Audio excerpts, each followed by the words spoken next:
Amigos, como hemos comentado en otras ocasiones, este pasaje del Evangelio es uno de los que despierta más confusión, interpretaciones encontradas y, según me parece honestamente, equivocadas. Pero no porque yo lo diga. Vamos a examinar el texto, vamos a examinar lo que nos enseña la palabra en su conjunto y tratemos de llegar a una conclusión. La razón por la que este tema es polémico es porque muchos utilizan este texto, concretamente lo de no juzgar, para detener cualquier opinión que uno pueda decir sobre el comportamiento de otra persona.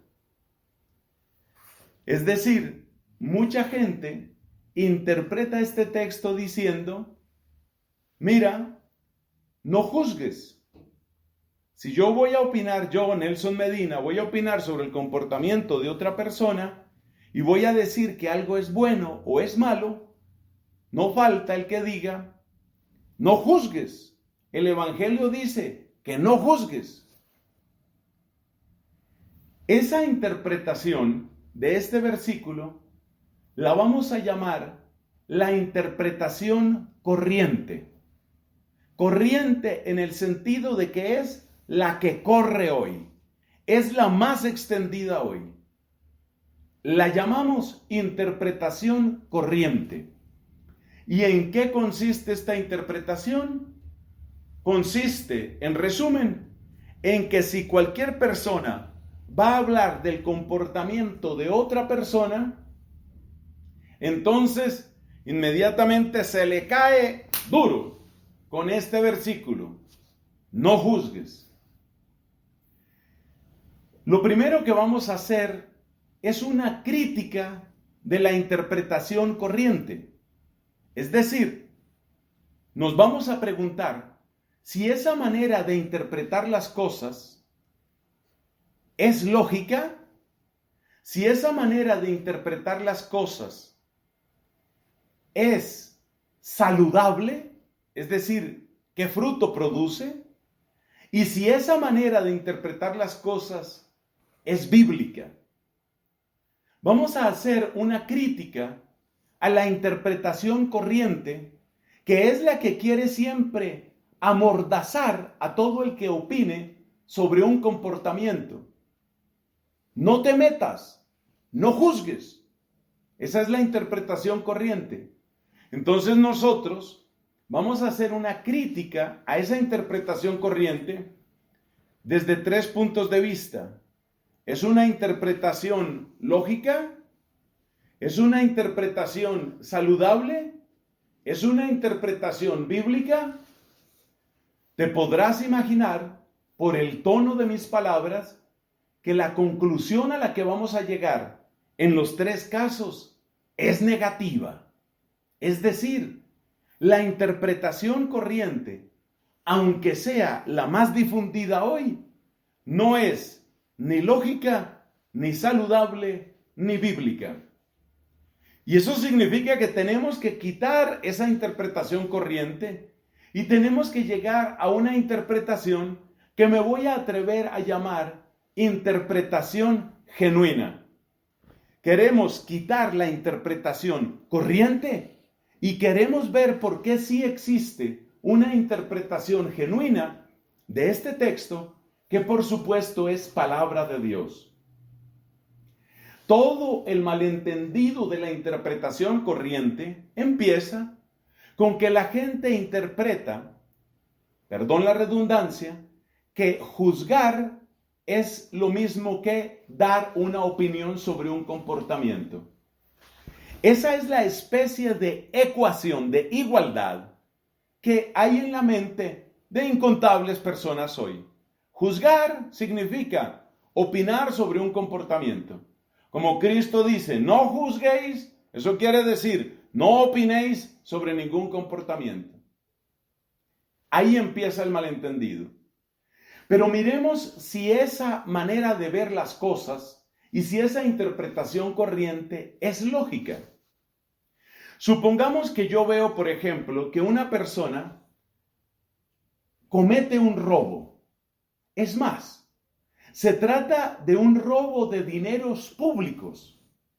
El dinero que debía ser para el bien de una población, un cierto político se lo ha echado al bolsillo con mucha astucia.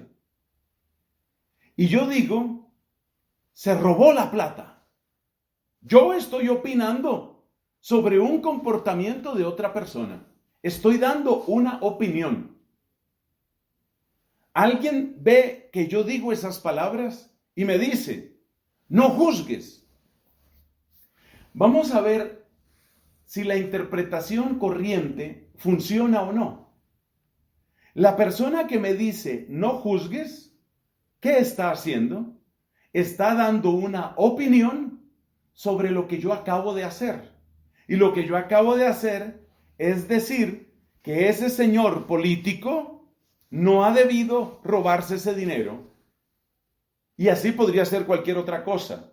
Podrían ser cosas de iglesia también. Yo podría decir, ese sacerdote no ha debido hacer eso. Aquí no importa el ejemplo. Si yo estoy opinando sobre ese comportamiento y alguien me dice no juzgues, es evidente que la persona que me dice no juzgues está opinando sobre mi comportamiento. Entonces uno se da cuenta que la interpretación corriente es lo que solemos llamar autocontradictoria. Es una interpretación autocontradictoria, porque si no juzgar significa no opinar de lo que otro hace, cada vez que yo digo no juzgues, en realidad estoy opinando sobre eso que yo veo en otra persona. Eso se llama una autocontradicción. Es lo mismo que sucede en muchos otros temas de moral. Por ejemplo, cuando una persona dice, mira, es que todo es relativo. Esa es una afirmación autocontradictoria. Porque el que dice que todo es relativo está poniendo esa frase como un absoluto, porque se supone que se cumple siempre. Si una persona me dice, todo es relativo, y yo le digo, ¿esa frase tuya tiene alguna excepción? La persona, para ser lógica, tiene que decir, no, no tiene ninguna excepción. Entonces, tu frase de que todo es relativo no es relativa. Es una frase que es autocontradictoria. Lo mismo sucede con la interpretación corriente. Si tomamos como interpretación de no juzgar que no se puede opinar sobre el comportamiento de otra persona, entonces nos damos cuenta que se da una contradicción. Porque si yo digo que tal sacerdote jamás debió hacer tal cosa y otro me dice, no juzgues, en ese momento esa persona está opinando sobre mí, se está contradiciendo ella misma. Entonces ahí vemos que la interpretación corriente es una interpretación autocontradictoria y por consiguiente no es una interpretación lógica. Pasemos al segundo punto. Entonces, ¿qué significa esta interpretación corriente en términos de si es o no es saludable lo que propone? Supongamos una sociedad en la cual todo el mundo, pero todo el mundo, para todas las cosas, utiliza la interpretación corriente. Imaginémonos eso. Suponte si eso es bueno para la sociedad. En esa sociedad en la que todo el mundo tiene esa idea de que no se puede opinar del comportamiento de nadie, en esa sociedad imaginaria, y gracias a Dios que es imaginaria, ¿qué pasaría? Supongamos, por ejemplo, que yo voy por la calle y veo que le caen 3 personas armadas con cuchillos a una señora para atracarla. ¿Llamo a la policía o no llamo a la policía? Porque si yo llamo a la policía, tengo que decir que se está cometiendo un crimen. Y si estoy diciendo que se está cometiendo un crimen, entonces tengo que decir que hay unas personas que son los atracadores que le están haciendo daño a otra persona. Entonces tengo que opinar de un comportamiento. Entonces, si yo vivo en esa sociedad imaginaria, sociedad en la cual uno nunca puede opinar de nada, en esa sociedad nada sería un crimen. O mejor dicho, sí habría el crimen, pero no se podría curar, no se podría detener. ¿Y por qué no se podría detener? No se podría detener porque en esa sociedad no se podría denunciar ningún crimen. Observa que una denuncia supone decir esto está mal. Tú toma a la persona que sea más radical, tal vez la conoces, tal vez eres tú mismo o tú misma. Toma a la persona que sea más radical en el tema de que no hay que juzgar. Y suponte que tú estás hablando con esa persona y mientras estás hablando con ella, le arrebatas el celular recién comprado que vale no sé cuántos millones de pesos colombianos. Le quitas su celular. Y entonces esa persona que es súper radical con que no hay que juzgar, te dice, hey, devuélvame el celular. Y yo le digo, ¿por qué? ¿Por qué? ¿Él qué tiene que hacer? ¿Qué tiene que hacer? Tiene que opinar sobre mi comportamiento. Porque usted no es nadie para robarse mi celular. Ah, ¿estás opinando? ¿Estás opinando sobre mí? ¿Me estás juzgando? ¿Qué diría él? No, no te estoy juzgando, es que tú te lo acabas de robar. Bueno, entonces sí existen eventos, sí existen hechos frente a los cuales tú sí dices esto está mal. Porque si no hay nada que está mal, yo me quedo con tu celular. Porque se me dio la gana. ¿Te das cuenta que una sociedad en la que se pretendiera implantar la interpretación corriente es una sociedad inviable? Es más, es una sociedad inhumana, homicida, antihumana. La interpretación corriente supondría una especie de absoluta pasividad frente al mal. El mal campearía en esa sociedad porque nadie puede decir que nada está mal. Nadie puede decirlo, ¿no? Porque si yo digo que algo está mal, ya estoy juzgando. Entonces es aquí donde uno se pregunta, oye, pero si esto es tan absurdo y tan poco saludable, ¿por qué tantas personas consideran que la interpretación corriente es la interpretación correcta? Yo te voy a decir por qué. Porque la interpretación corriente sirve para unos comportamientos.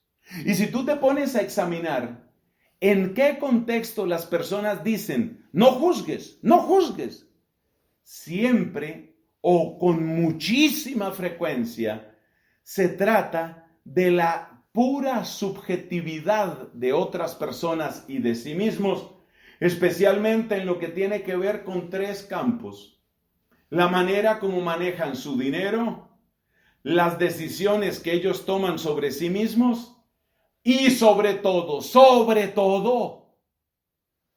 su afectividad y su sexualidad. La famosa interpretación corriente lo que intenta en el fondo es levantar una barrera que permita a la subjetividad obrar sin ninguna conexión, sin ninguna responsabilidad y por lo tanto sin rendirle cuentas a nadie en esos tres campos. Siempre que doy el ejemplo de la pobre señora que fue atracada en la calle por tres perversos, la gente dice, no, espérate, no, es que no se trata de eso, no me malinterpretes.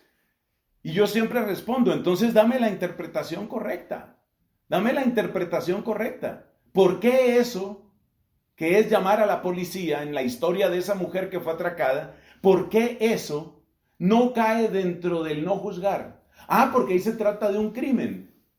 Ok, entonces sí hay cosas que sí se pueden juzgar. Sí hay comportamientos de los que se puede opinar. Entonces me quieres decir, ¿cuáles son los comportamientos de los que sí se puede opinar y cuáles son los comportamientos de los que no se puede opinar? Y cuando empiezas a hacer la lista de los comportamientos en los que se supone que no se puede opinar, encuentras, creo yo, lo mismo que yo he encontrado. Es decir, la manera como una persona maneja su propio dinero, las decisiones que toma sobre sí misma. Por ejemplo, si se suicidó, eso es perfectamente respetable. Si la persona se mutiló, eso es perfectamente respetable. Si se llenó el cuerpo con 385 piercings, eso es perfectamente respetable. No debo meterme ahí.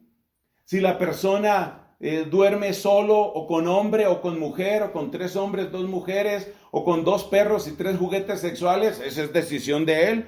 Entonces te das cuenta que lo del no juzgar realmente es una estrategia mental para marcar una diferencia sobre ciertas áreas de nuestra vida en las que queremos tener una autonomía que no le rinda cuentas a nadie.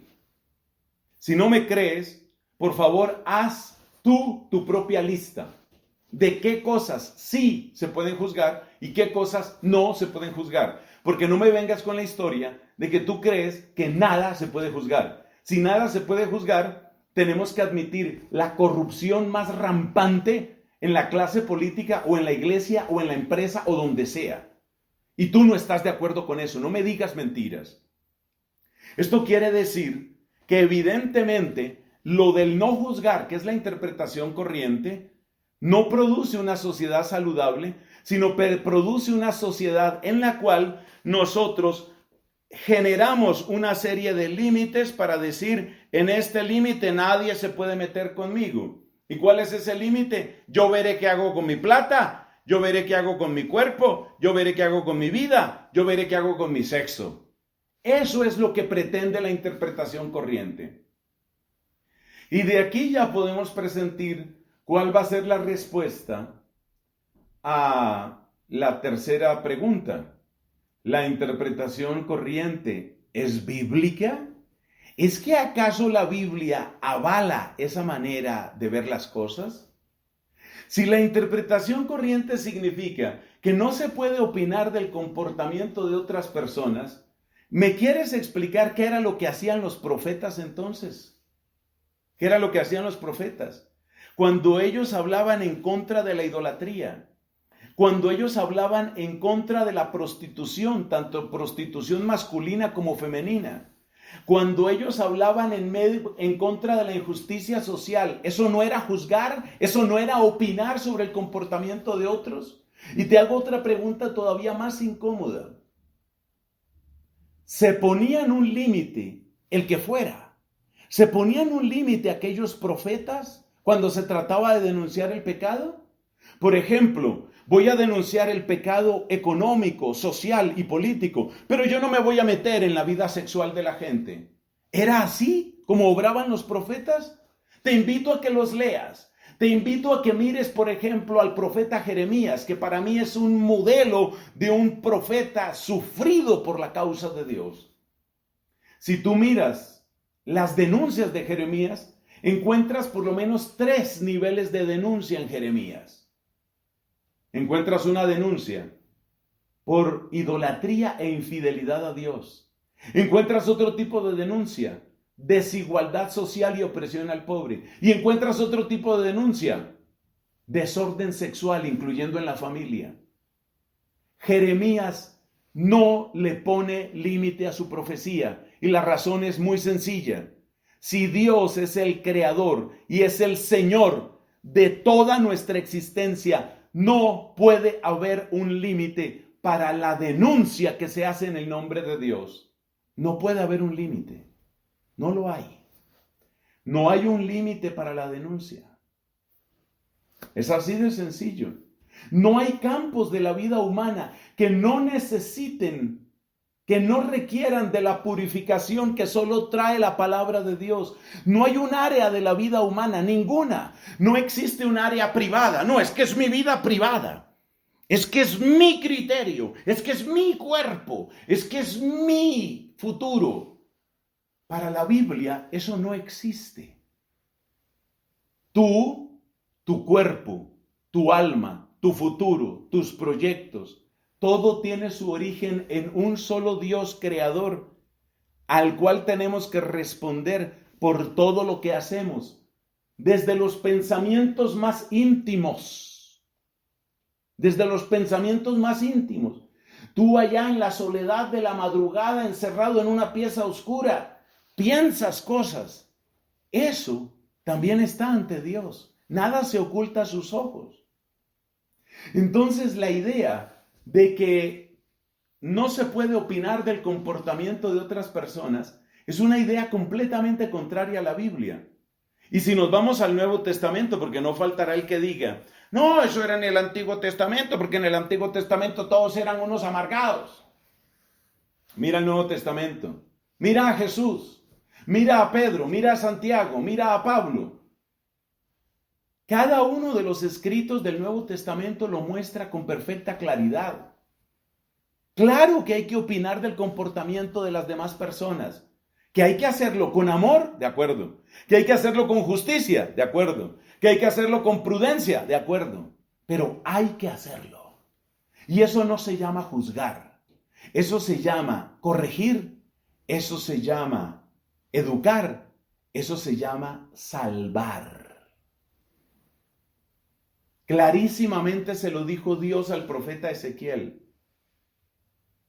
Si un hombre está en pecado y tú no le dices que está en pecado, él morirá por su pecado, pero yo te pediré cuentas de su sangre. O sea que no solamente es un derecho, es un deber denunciar el pecado. Sí, hay que hacerlo con prudencia, con caridad, con justicia, todo lo que tú quieras, pero hay que hacerlo.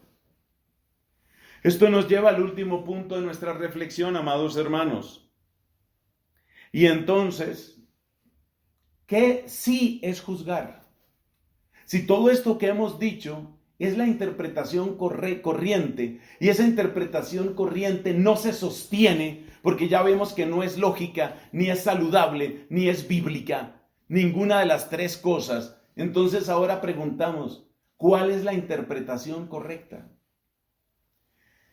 Si tú observas pasajes de la Biblia, como por ejemplo el primer libro de los Reyes, tú te encuentras en el primer libro de los Reyes que un rey llamado Salomón tiene que resolver un caso y tiene que resolverlo de parte de Dios. Ojo con lo que te estoy diciendo, un caso y tiene que resolverlo de parte de Dios y tiene que tomar una decisión que marcará para siempre la vida de las personas implicadas. Esa historia tú la puedes buscar, está ahí. La historia del rey Salomón, cuando dos mujeres que habían tenido sus respectivos bebés casi al mismo tiempo, discutían porque uno de los bebés murió y el bebé vivo lo reclamaban ambas.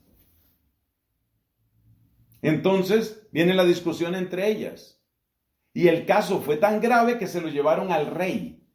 Y el rey no da simplemente una opinión, ahí empiezan los cambios. El rey da una sentencia y esa sentencia es completa, es definitiva sobre esas personas. Juzgar es emitir sentencia completa y sobre todo definitiva. Nosotros, amados hermanos, vivimos en un sistema judicial que es completamente diferente al de la Biblia, para bien o para mal. En nuestro sistema judicial siempre existen unos criterios y unos procedimientos. Y uno de los procedimientos que existe de manera universal es el recurso a un tribunal superior. Lo que se llama segunda instancia. Segunda instancia. Siempre que se produce una sentencia en un tribunal, se puede apelar a un tribunal superior. Ese tribunal superior puede confirmar la sentencia y en la inmensa mayoría de los países hay una tercera y última instancia que se llama el Tribunal Supremo o se llama la Corte Suprema de Justicia. Y cuando la cosa llega a la Corte Suprema de Justicia, ahí sí hay sentencia que se llama en firme, sentencia completa y definitiva. Entonces nosotros estamos acostumbrados a ver ver en el verbo juzgar un proceso que pasa por primera instancia, que puede subir a una segunda instancia y que puede llegar a una Corte Suprema o a un Tribunal Supremo. Eso es lo que tenemos en nuestra cabeza, porque eso es lo que hemos visto desde nuestra infancia. En la Biblia no es así. En la Biblia solo existe una instancia, y esa única instancia, ese único tribunal, es el tribunal de Dios. Y en el caso de los reyes, es el rey el que tenía, como hizo Salomón, el que tenía que obrar de parte de Dios, pronunciando sentencia completa y definitiva. Completa quiere decir que tiene en cuenta todos los factores y circunstancias. Definitiva quiere decir que es irreversible. Así de sencillo. Desde el libro de los jueces, pasando por los profetas y los reyes, hasta las palabras de nuestro Señor Jesucristo, la correcta interpretación bíblica del verbo juzgar significa pronunciar sentencia completa y definitiva sobre un caso, y todavía, para ser más precisos, sobre una persona. La sentencia completa y definitiva que marca el destino de una persona, eso es juzgar en la Biblia. Entonces, cuando Cristo dice, no juzguéis, ¿qué es lo que está diciendo? No tomes el lugar de Dios pretendiendo pronunciar sentencia completa y definitiva sobre una persona. Eso es lo que significa no juzgar. Entonces, si yo veo que 3 criminales están atracando a una señora y yo llamo a la policía para que defiendan a esa mujer porque yo mismo no podría hacerlo, y llega la policía y esos tipos acaban en la cárcel, ¿eso que yo estoy haciendo es una sentencia completa y definitiva? No. Esas personas pueden tener conversión, esas personas pueden llegar un día mucho más cerca de Dios que aquella señora o que yo o que cualquiera. Yo no estoy pronunciando sentencia completa y definitiva sobre nadie. Estoy diciendo, atracar a una señora está mal. Eso es lo que yo estoy diciendo. Y tengo el derecho de decirlo y tengo el deber, incluso el deber ciudadano de decirlo. Entonces date cuenta, amado hermano. Date cuenta, amada hermanita, date cuenta que es indispensable tomar en serio la Biblia. Cuando Cristo dice, no juzguéis, lo que está diciendo es, no pretendas emitir una sentencia completa y definitiva sobre nadie, sobre nadie. Y la iglesia ha cumplido eso, claro que lo ha cumplido. Entre otras cosas, esa es la razón por la que la iglesia jamás ha declarado la condenación de nadie. De nadie. Ni siquiera de Judas Iscariote, ni siquiera del emperador Nerón, ni siquiera de Adolfo Hitler, de nadie. Pero si es tan evidente la perversión, la crueldad, la depravación de Nerón, si es tan evidente el sadismo, la insensibilidad de Hitler, la iglesia no pronuncia sentencia completa y definitiva porque sabe que eso solo le pertenece a Dios. Entonces no tomes el lugar de Dios pretendiendo pronunciar sentencia completa y definitiva. Esa es la interpretación bíblica, como acabo de demostrar. Por supuesto, yo puedo recibir argumentos, pero por favor, arguménteme desde la Biblia, desde una teología sana. Arguménteme qué significa esto. Entonces, lo que Cristo nos está diciendo con no juzgar se traduce de esta manera. No pretendas ocupar el lugar de Dios pronunciando sentencia completa y definitiva sobre nadie. Eso es lo que significa. Y ahora sí tiene sentido lo que sigue en el texto, porque fíjate lo que dice Cristo. Os van a juzgar como juzguéis vosotros. Cuando Él dice os van a juzgar, ¿a qué se refiere? ¿A que la gente va a opinar sobre mí? No, se refiere al juicio de Dios, porque es prerrogativa de Dios juzgar, es decir, pronunciar sentencia completa y definitiva sobre alguien. Y cuando Cristo dice la medida que uséis la usarán con vosotros, eso se llama en lingüística pasivo teológico. Ese es el modo de hablar pasivo teológico. Voz activa, voz pasiva teológica. Es decir, que cuando dice os van a juzgar o cuando se dice os van a medir con la medida que uséis, ese os van lo que significa es Dios te va a juzgar de esa manera. No podemos entrar en más detalles lingüísticos en este momento, pero te repito, esto es sobre la base de un estudio bíblico. Seamos serios de por Dios. Entonces, yo les invito, mis hermanos muy amados, yo les invito a que paremos ya esa historia de que con cualquier cosa no juzgues, no juzgues. Sobre todo, porque como creo haber demostrado, lo del no juzgues siempre se refiere a lo mismo. La manera como una persona maneja su dinero, la manera como una persona toma sus decisiones que le afectan a él y la manera como una persona maneja sus afectos y su sexo. Ahí es donde no queremos que nos juzguen. En lo demás se supone que sí. Es absurdo. Ya dijimos, no es lógico, no es saludable y sobre todo, que es lo que más nos importa, no es bíblico. No es bíblico. Sigamos esta celebración eucarística. ¿Qué queda para nosotros? Quedan dos cosas. Primero, que sí es nuestro deber, como fue el deber de Ezequiel, denunciar el comportamiento perverso en cualquier área de la vida humana. Cualquiera. Pero, ya se sabe, con prudencia, con sabiduría, con caridad, con justicia. Pero hay que hacerlo, hay que hacerlo. Si no, la iglesia es infiel a su propio ser. Esa es la primera conclusión. ¿Y la segunda conclusión cuál es? La segunda conclusión es: la sentencia completa y definitiva le pertenece solo a Dios. Y por eso nosotros procuraremos servir a nuestros hermanos, procuraremos servirlos. Y buscaremos por todos los medios posibles, empezando por nuestra intercesión, buscaremos su salvación. Y si vemos que alguien no responde a nada, ni siquiera por eso lo condenaremos. Dejaremos a Dios el destino de esa persona. Que Dios el Señor nos haga conscientes de que toda nuestra vida está ante sus ojos y que toda nuestra vida está para su servicio en el bien de nuestros hermanos. Amén.